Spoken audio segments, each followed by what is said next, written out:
There are 5 things that are essential that matter in your business. And I'm going to give them to you now, and here's what's exciting. Every one of you can do this.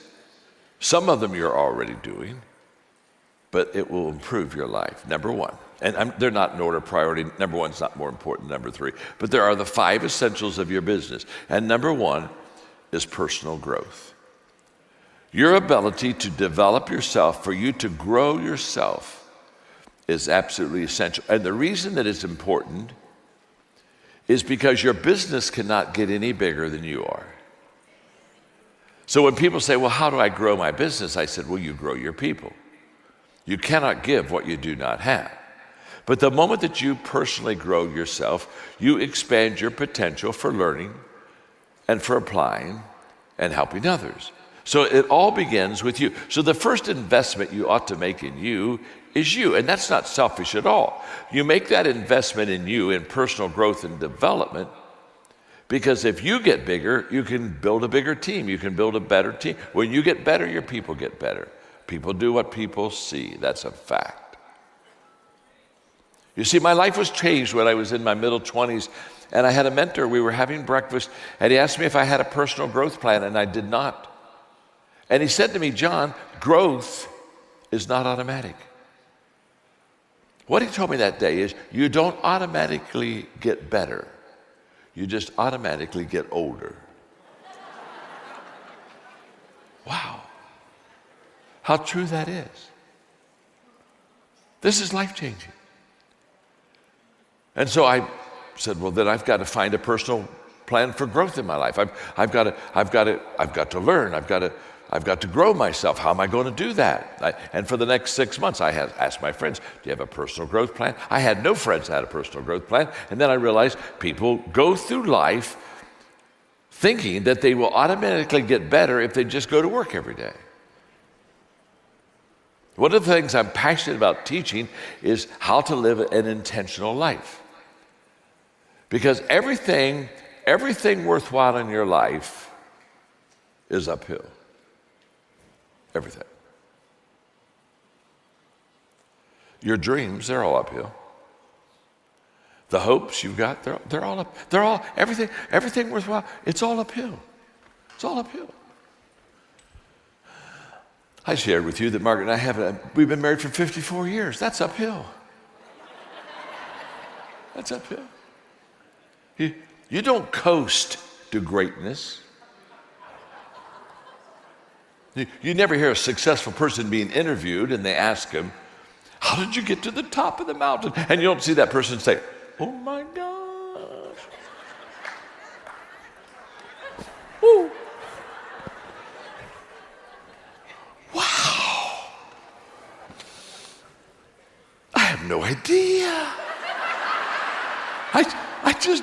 This is huge. I just woke up and here I am. You're not on top of the mountain, you're on drugs.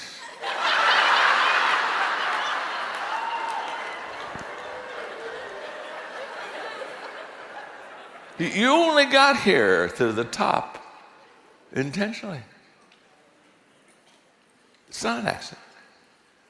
No one ever drifted to a desired location. So here we go. You have to be intentional. Everything worthwhile is uphill. The challenge is, here's the challenge. The challenge is this. We have uphill hopes,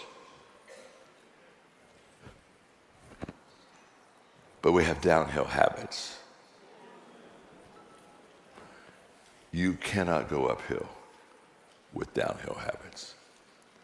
And one of the downhill habits that people have is they think that success should come easy, success should come quickly, that they ought to be able to put a little bit of effort and get a big return. Huge, huge bad habits. And the first thing you do to be successful is you determine that you're going to every day improve your personal life. You're going to grow. You're going to get better. Now, I'm so passionate about personal growth. I've been doing personal growth. I was about 25 when Kirk Kampmeyer at breakfast told me this, and I'm 76. So for 50 years, I've been every day growing and learning, and this is amazing. I'm so passionate about it. When we had children, I put all of my children on personal growth plans. Now we have grandchildren. They're all on personal growth plans. My father, when I was in the 7th grade, I'm the middle child. I have an older brother, younger sister. He put us on a personal growth plan. In the 7th grade, he looked at each one of us. He said, now, I'm going to require you to read 30 minutes a day. And I will select the books that you read. And I will pay you an allowance for reading books. And so he picked the books out. Whatever he bought the book for, that's what he paid us. And so from the 7th grade through high school, every day, my brother, myself, my sister, we're reading 30 minutes a day, all the great success books. By the time I graduated from college, I had read How to Win Friends and Influence People every year, 6 times, and I'd taken 2 Dale Carnegie courses. Now you have to understand, all my friends, they didn't get paid to read books. All my friends got paid to do chores. In fact, I went to my dad and said, you know, all my friends, they get allowance to do chores. I think that's a good idea, don't you? He said, that's a terrible idea. He said, I don't pay you to do chores because you do chores because you're part of a family. And I don't pay you to be part of a family. He said, let me explain it to you like this. He said, by the time you were born, you already owed your mother for 9 months of room and board.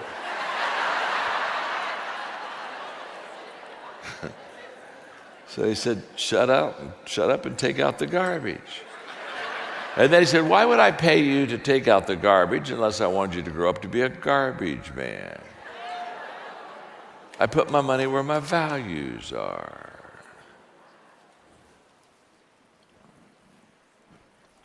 Life-changing. By the time my brother graduated from college, he was already a millionaire. By the time I was 28, I had the 10th largest nonprofit in the country. By the time my sister was 27, she was in charge of a whole floor in a hospital. These aren't accidents, folks. My father made sure that he got the right stuff in us. He made sure that we were growing, that we were learning, that we were expanding our life. And it just becomes it becomes life-changing. You see, a growth environment looks like this. A growth environment is a place where other people are ahead of you. This is huge. In other words, you want to be around people that are bigger, smarter, and faster than you. You don't want to be the head of the class. In fact, if you're at the head of the class, you're in the wrong class. Get out of that class. Because you're the head of class, you're just going to tell everybody how good you are. So you always want to be around people that they're just, they're beyond you. They're ahead of you. A growth environment is a place where you're out of your comfort zone. Where every day you get up, you look and say, oh, I got a mountain to climb. Remember, everything worthwhile is uphill. And by the way, everything that you need in life but you don't have, the reason you don't have it is because it's outside of your comfort zone. If it was in your comfort zone, you'd already have it.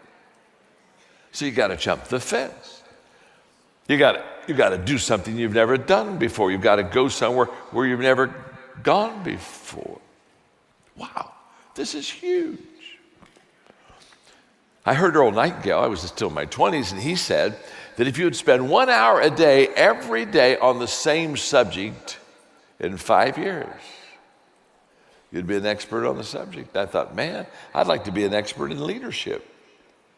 So I said, I'm going to do this. I'm going to spend an hour every day for 5 years on the subject of leadership, and that's what I started doing every day, an hour. Everyday essentials. I'm just talking about this. This is huge. Every day. I read about leadership. I practiced leadership. I asked questions about leaders. I had leadership experiences every day. 1 hour. And Earl Nightingale said, in 5 years, I would be an expert on leadership. So I started off with a countdown. I thought, okay, he says 5 years. I thought I was Cape Canaveral, 5, 4, 3, woo, in a few years, I'm going to take off. I'm going to be an expert. And about right in the middle of that 5-year period, I quit asking myself, how long will it take? Because that's what countdown people do. Well, how long will it take? How long? Well, 5, 4, 3. Because all of a sudden, the practice that I was having every day for 1 hour about leadership, I was beginning to learn to lead better, and I was starting to build a team, and people were starting to follow, and we were starting to build a business, and it was starting to get a lot better, and I saw I was growing, and I saw my people were growing because they were watching me lead, so they knew how to visually lead. And so about 3 years into this process, I quit asking, how long will it take? And I changed the question to, how far can I go? How far? How far can I go? And by the way, at the end of 5 years, I wasn't an expert on leadership. That was a trick. Because after 5 years, was I a better leader? Of course, but you see, if you grow, what you do is the more you grow, the more you know you don't know.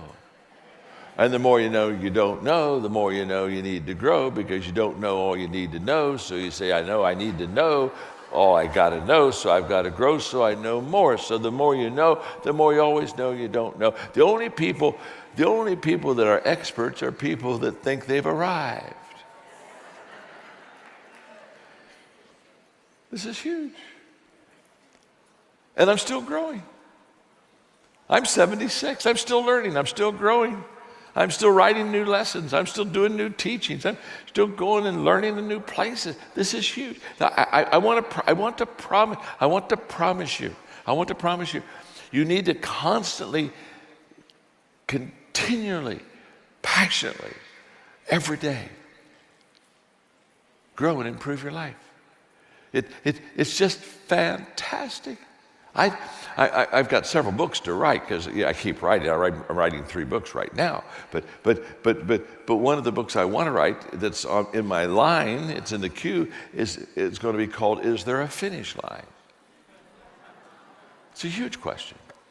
And it's a question, that's the title of the book, because for some people the answer is yes, there's a finish line. They say, when I make so much money, I'll finish. When I get a certain age, I'll finish. And they put what I call self-imposed finish lines. Now, if that's your life, that's your life. It's not my life.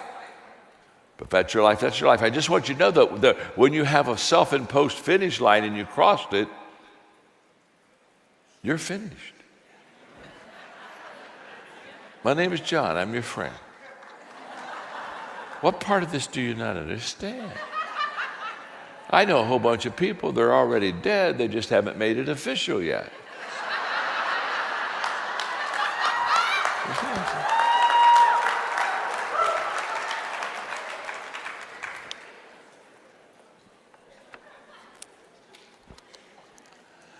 I was having lunch with my dad when he was 92. He worked full-time through his 95th year. And he said, we were having lunch, he said, look at me, son. He's 92. Always growing, always learning, always improving. At 92, he said, son, I've been thinking about it. He said, I think my best days are still ahead of me. He's 92. He's 92. I know people 22 who can't say that. You can only say your best days are ahead of you because if you're growing, because the only guarantee that tomorrow is going to get better than today is that you're growing today. So the first essential, we got 5 of them, but the first essential in your business is to continually grow, continually learn, continually develop. I wrote a book called The Power of 5. Everything I'm teaching, you can pick up out of that book. I'm sorry, we sent a QR code, but somehow it didn't get here, and so that you could get the book. But how do you get the book? I don't have a clue. Just go to our webpage and ask for The Power of 5. They'll get it to you. Okay, number 2. The second essential. Here we go. The second thing to build your business really well, growth not only matters, but connecting with people matters. You need to really get good at relationships. Relationships are the foundation of leadership.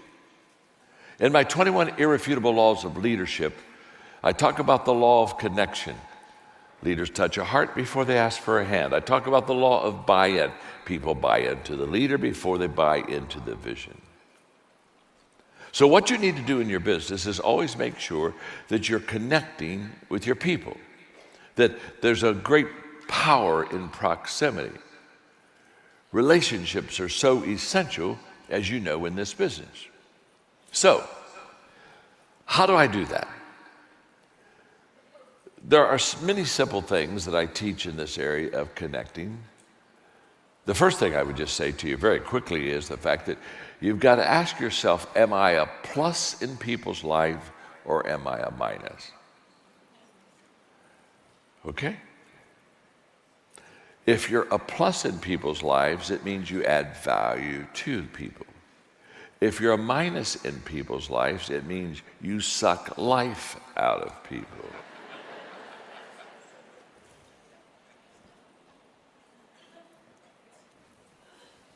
And I'm always interested in people that are in the people business like you that aren't any good with people.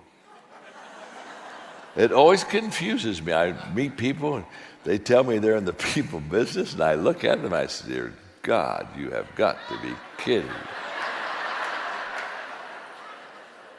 I mean, some of you don't need to be in this business. Good night. You need to be a toll booth operator. You just need to be in some cubicle by yourself that nobody has to talk to all day. That, oh, happy day. I mean, there are people, a lot of times, I just look at them and they're not good with people. And I just want to take them to lunch, buy their lunch, say, my name is John, I'm your friend. I just want to tell you.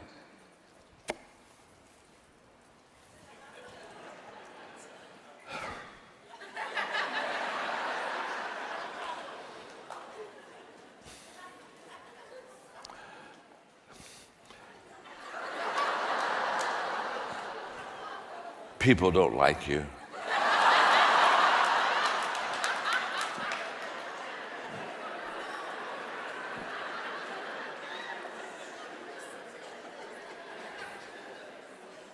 You know who I'm talking about. I mean, every one of us, they just walk into the room. And there's a lot of people in the room, so when they walk in the room, you say, oh my gosh, I hope they don't see me. And then they see you. And they start coming close to you. And you say, oh no, oh, help me, Lord, help me. Help them, help us. Help someone, help. Take me, Lord, take me, Lord. Take me. Take them. How many of you have ever been at, like, you're grocery shopping and you're pulling your cart and you get down to the end of the aisle and you look about 2 aisles over and you see somebody you don't want to see. It's one of those people. You with me? And that's the bad news. The good news is they didn't see you. So, hey, how many of you ever done this number?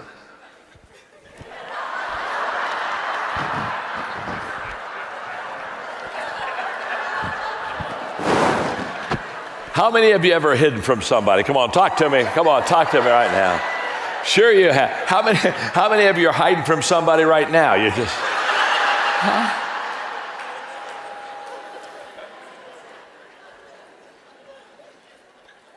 So how do we develop our team to be plus people?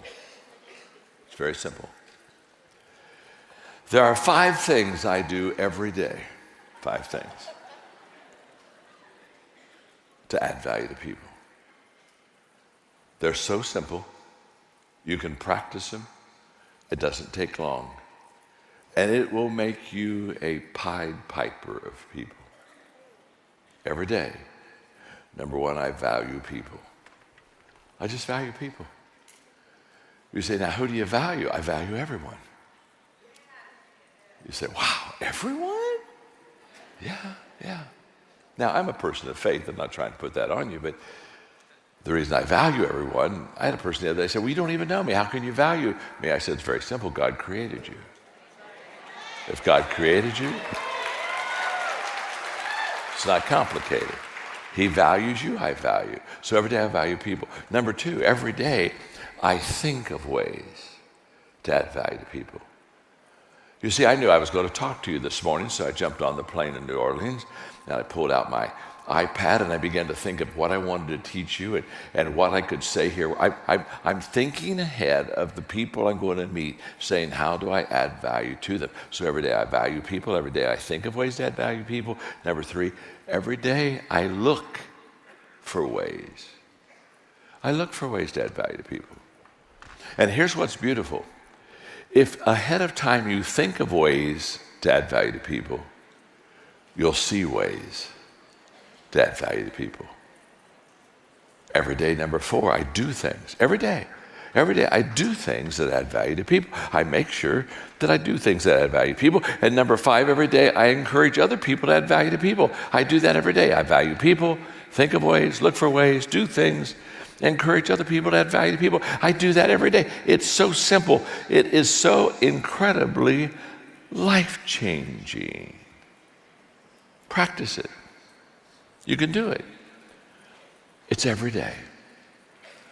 So it's so true that how we connect with people really matters. It's just obvious. It's just so true that if we're growing personally, it really matters. These are essentials, everyday essentials. Let me give you number three. And by the way, as I get ready to give you number three, let me just say what a delightful audience you are. You're delightful. You're taking notes, you're smiling, you're with me, you're leaning in. I needed you yesterday in New Orleans. I may have to have you travel with me for a few days. Just kidding. But you're so hungry to learn. You're so beautiful in your attitude. I can see it, and it's just fun. What beautiful people you are. What a beautiful company you have. Okay, now let me give you the third essential, because there's five, and we're only on two. But before I give you three, are you learning something? Yeah, okay, look at your neighbor and say, I'm learning something. Go ahead and tell son, I'm learning something. Look right back at him and say, you still have three to go. You're not close yet. You're not close yet. Let's get a little closer. Number three, the third everyday essential is mindset. How I think. How you think. Mindset matters. This is huge. Wow. I am going to give you a book to order. This is a life-changing book. It's called How Successful People Think. I talk in this book about 11 ways that successful people think that are different than unsuccessful people. Because the greatest gap between successful and unsuccessful people is the mindset gap. How we think. It's absolutely huge, the difference in how we think about ourselves, how we think about what we're doing. For example,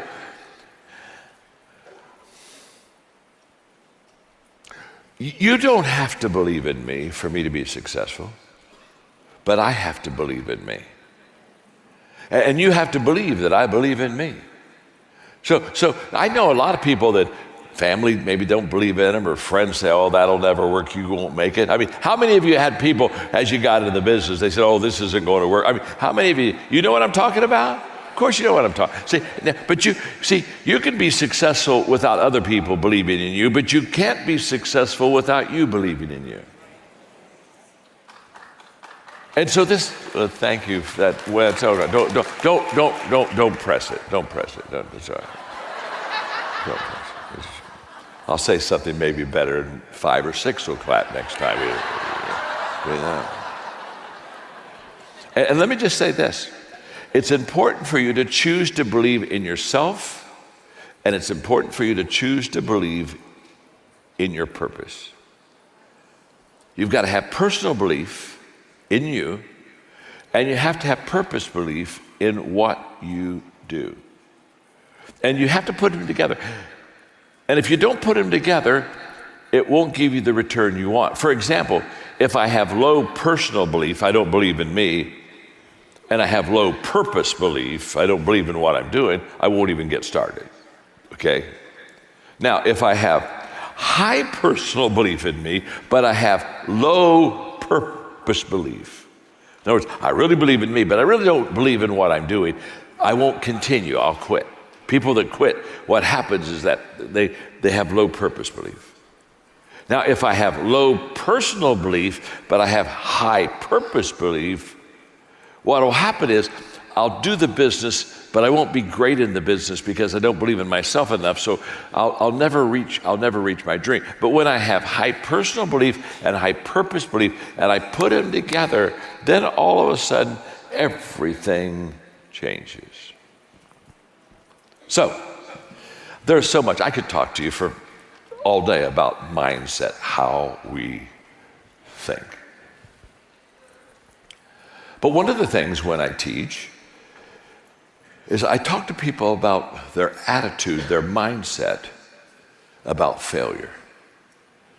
Because a lot of people really get tripped up with failure. And I'm just here to tell you that in fact, I just wrote a book. I wrote a book, and I've already finished the manuscript, but I'm not putting it in yet because I'm writing another book that I want to get in front of that book.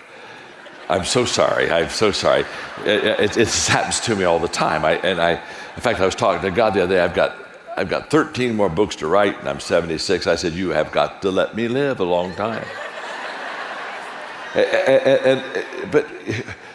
So I wrote a book. It'll come out in about a year, but it's not going to come. Called How to Receive a Return on Failure. And I just love this book. It's How to Receive a Return on Failure. And I was going to, but because of where we are in our country, I'm writing another book right now that's going to come out next March or April called High Road Leadership,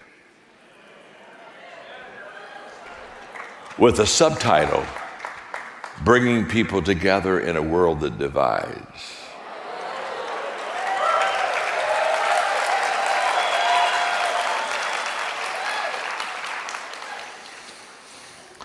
So I had to bump the return on failure. But they're coming out, just relax. Live long enough, you can get them all. But in return on failure, one of the things I teach people is, now this is huge, you gotta keep failure and success together. And people don't do this. What people do is they want to remove themselves from failure as fast as they can. So in our culture, people say, succeed, don't fail. Oh my gosh, do it right. Oh, don't do it wrong. Hey, don't mess it up. Make sure you got it. And we divide success and failure. Success and failure is not supposed to be divided. It's never been supposed to be divided. And it doesn't work when it's divided. You got to put success and failure together because success needs failure right beside it, and failure needs success right beside it. And here's why. Because that's the way our life is. You don't go through life and say, oh my gosh, this month has been huge. All I've had is wins, no failures. It's just woo. Or, no. Don't we have good parts of a day and bad parts of a day? Don't we have wins and losses? I mean, I don't go through a day without a win or two and a loss or two. I mean, you got to keep them together. And the reason you got to keep them together is this. Okay, let's say you're on a roll. You got a couple days, you're just kind of kick it and you're successful. You got to keep failure right beside that success, because when you really start doing good, if you're not careful, you can get arrogant. But if you keep failure right beside success, it gives you humility. Because Bill Gates said success is a lousy teacher. It makes people think they can't lose. You keep failure with your success, and you have a humility even in the middle of your success. And by the way, when you're not doing good and you're in the ditch and you're messing up and you're having some failures, you got to keep success right beside it, because if you keep success by your failure, it will give you resiliency. And you'll say, oh my gosh, this wasn't a real good day, but guess what? I'm going to get back up. I think I can do it again. Now, see, this is all about mindset. And it's so essential for you and me to always understand that the mindset that we have is a choice. That's why when people have a bad attitude, I never feel sorry for them. Dear Lord, they got a bad attitude. The only thing I think is I want to get away from them. Yeah. Because your attitude's a choice. You chose it. When my daughter Elizabeth, when she was growing up, she'd kind of have a bad attitude. Dad, I said, baby, honey, you got a bad attitude today. You're kind of raining on our parade here. It's time for you to go to your room. Stay there. Only come out when you change it. I don't know how long you're going to stay, but we'll slide food under the door. It's a choice. Attitude, mind, it's all a choice. Whatever attitude you have right now, you chose. That's why when people have bad attitude, I just look at them and say, change it. I had to. But the moment that you begin to understand that how the attitude just shapes everything in your life, it's huge. Okay, I'm so sorry. I got to go to number 4. You see this? What I'm giving you is like a 4-hour lecture. And I'm giving it to you in an hour, but I can because they told me you were smart. If I'd have done this in New Orleans, it would have been a 2-day seminar.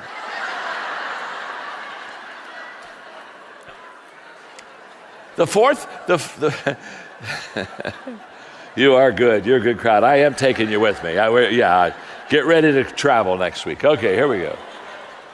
Number 4, the fourth essential you have to have in your business is leadership. Leading matters. You got to learn how to lead. Wow, that's huge. You got to learn how to lead. Why? Because everything rises and falls on leadership. End of story. It's just been true for centuries. It's true in government, it's true in business, it's true in education, everything. In your business here, the people that will build the biggest business,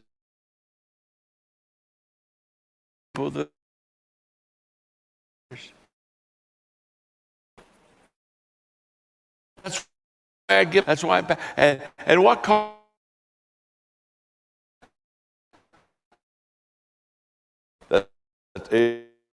good leadership skills and good values, your leadership will rise, your company, your business will rise, your team will go up. And what causes it to fall? Bad leadership skills or bad values. Either one will cause it to fall. I run it because of time. I wrote a book called Developing the Leader Within You 2.0. In that book, I give you 10 things that you need to work on and practice on to be a great leader. And I would just encourage you to take some time with you and your team and do some leadership teaching and do a little, read together, but 10 things to help you. But let me illustrate it this way. In my 21 irrefutable laws, I'm just curious, have any of you ever read the 21 irrefutable laws of leadership? Oh yeah, well, the people that raise their hands are truly the great leaders right now. It's the best-selling leadership book ever written, millions of copies. Okay, here we go. In there is the law of the lid, L-I-D, and the law of the lid says how well you lead determines how well you succeed. That's true. So let's say I'm an average leader. From a 1 to a 10, 1 being low, 10 being high, I'm an average, I'm a 5. So watch me very carefully. So I'm an average leader, so this hand represents my leadership lid. I'm a 5, which means I have the ability to take my team to a 5. Now, if this is my leadership lid and this is my team or my business, what that means is I'll get to this level, this lid, and I can't go any higher. So if I'm a 5 leader, I'll have a kind of like a 4 organization. Doesn't matter what company you're in. Doesn't matter what direct market. Doesn't matter. That stuff doesn't matter at all. If you're a 5 here, you'll be a 5 somewhere else. You're a 5. So if I'm a 5, I'll be a 4. Now, when I do Q&A, sometimes people ask me the question, they'll say, John, are leaders born? And whenever they ask me the question, our leaders board, I always give them the same answer. Of course they are. Think about that question.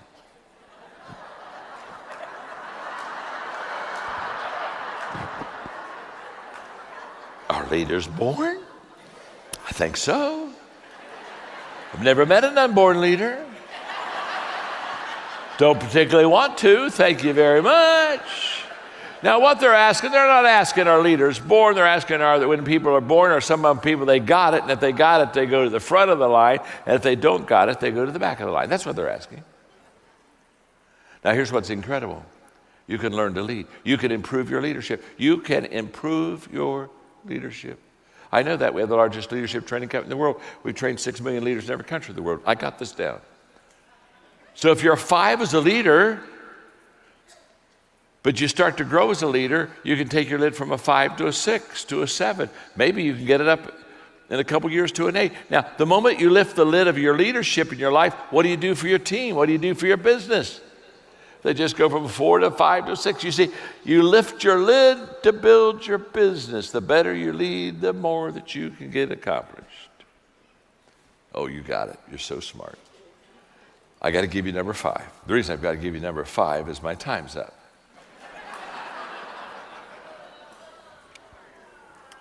It's okay. It's all right. Hey, it's all right. Aren't you traveling with me from now on? Okay. Let me give you the 5th essential, because it's so essential. And I won't have time to talk about it today, but I'll just give you one little thought. I'll just give you a minute thought, and then I'll get off the stage because you got other important things to get accomplished. The last thing, the essential in your life is significance matters. Significance matters. Wow. And let me just explain significance to you. Success is what I do for myself. Success is the homes I have, the plane I flew on over here today. It's my stuff. Success is about me. Significance is about others. And let me tell you something. I know a lot of unhappy, successful people. They got all the stuff, but they're not happy because they're living for themselves. But significant people, people who give their life, the only reason I'm here today is for significance. I'm not here for success. Good Lord, I've already had a lot of success. I'm not here for money. I already got money. I'm here because I want to add value to other people. And you show me a person that is significant, and I'll show you a person that has a smile on their face. They're very fulfilled. You want to make sure one is too small of a number to achieve greatness. Selfishness and significance is not compatible. I had a lady the other day come up to me and said, I just want you to know I'm just not a selfish person. And I looked at her and smiled, and I thought to myself, no, you're a delusional person. We're all selfish. We all have selfishness in it. Come on, talk to me. Are you all right? We all got that. If you don't think you have any selfishness in me, let me just ask you the question. The next time somebody takes a picture with you and your friends, and they show it to you, who is the first person?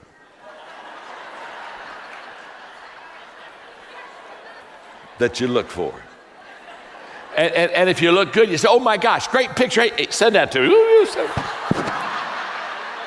and if you don't look good, you say, oh, do it again, do it again, do it again, do it again, do it again, do it again. Of course. But for you and I to live our life for a bigger cause than ourselves gives us significance. And that's what I would wish for you. I would wish you all the success in the world. That's why I came. But when you get that success, it's not about you. It's all about others. And do remember this. My name is John, and I'm your friend. Thank you much.